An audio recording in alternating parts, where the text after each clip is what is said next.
Hi, it's Dwyer, gamblersadvisory.com, DwyerVIP.com. Remember, the opinion you should follow should be your own. Just consider this video to be a second opinion from a complete stranger online.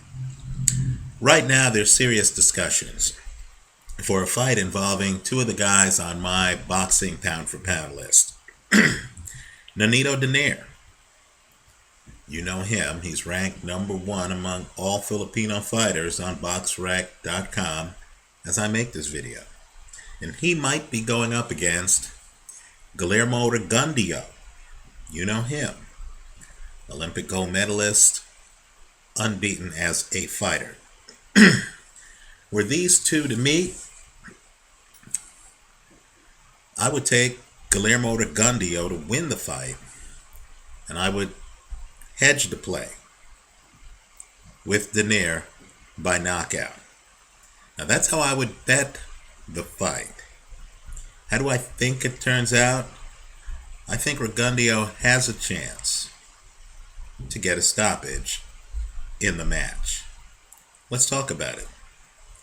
Rigondeaux is a southpaw with an excellent jab and excellent defense. There's an interview here online, just Google it, Freddie Roach, talking about the brief time that Rigondeaux trained at his wildcard gym.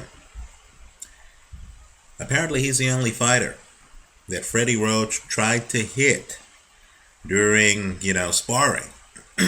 That Freddie Roach, a former professional fighter himself, trained by Eddie Fudge, could not hit. Right? Rigondeaux's defense is airtight.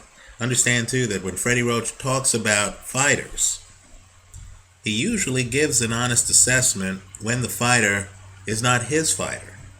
Right here, the assessment he's given of Rigondeaux's defense is of the highest magnitude. It shows in fights.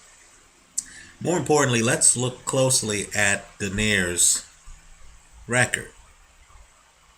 I believe Donaire has a problem landing his jab against southpaws. Let's look at the Omar Narvaez fight. Now understand, Narvaez is 5'3". That's true. But understand Guillermo Rigondeaux is 5'4.5". Both of these guys are shorter guys, right? Well, you might be surprised to know that over the entire 12-round fight, and yes, Narvaez went 12 rounds with Donaire. Over the entire 12-round fight, according to CompuBox, Donaire landed 14 jabs. Just slightly better than one round. Let me go one step further. Donaire actually attempted to throw 266 jabs. In other words, Donaire landed 5% of his jabs in that fight. Right? By contrast, Narvaez, I know I'm butchering his name. Narvaez landed 41 jabs. So even though he only threw 183 jabs in that fight, he landed them at a 22% rate. Now keep in mind, it's not just the lack of connects with the jab by Donaire. It's also the connects of the jab by his opponent. Let's go further. The Nishioka fight.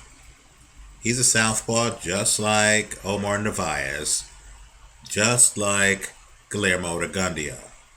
You might be surprised to know that in that fight, Nonito Donaire only landed 10% of his jabs. Donaire typically is up around the 20% rate when he's landing jabs. The Mathabula fight, he was actually at 19%. Mathabula is an orthodox fighter, right? But yet against southpaws, his connect rate decreases. Now it's troublesome because Nishioka, in a fight in which Nishioka got stopped In the 9th round, Nishioka landed 21% of his jabs. Right? So what's going to happen?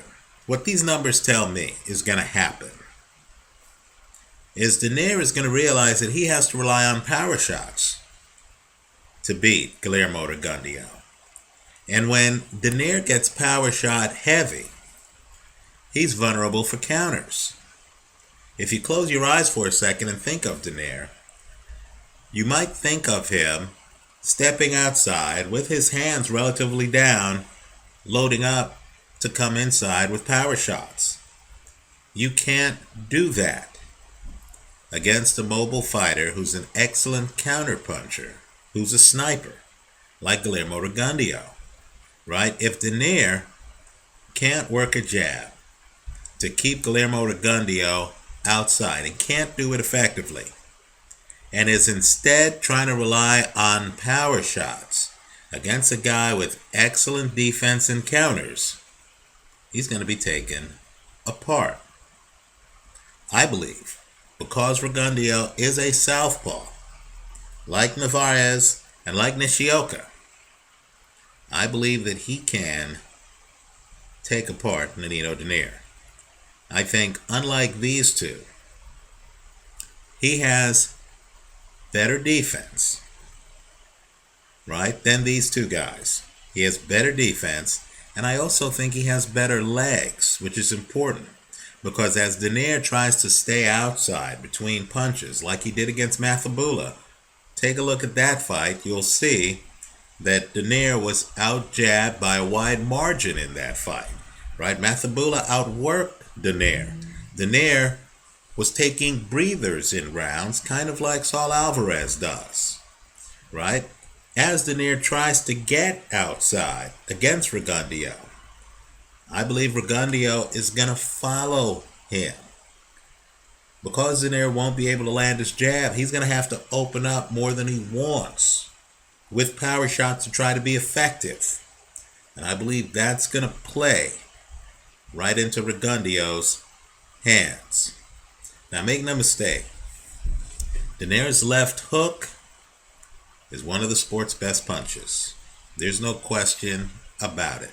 When Donaire has room, he could also unload a devastating uppercut. No question about it. In any Nonito Donaire fight, since he's big for the weight class, since he has to lose a lot of weight before fights, and since he packs a punch, in any Donaire fight, you need to hedge the play with Donaire by KO.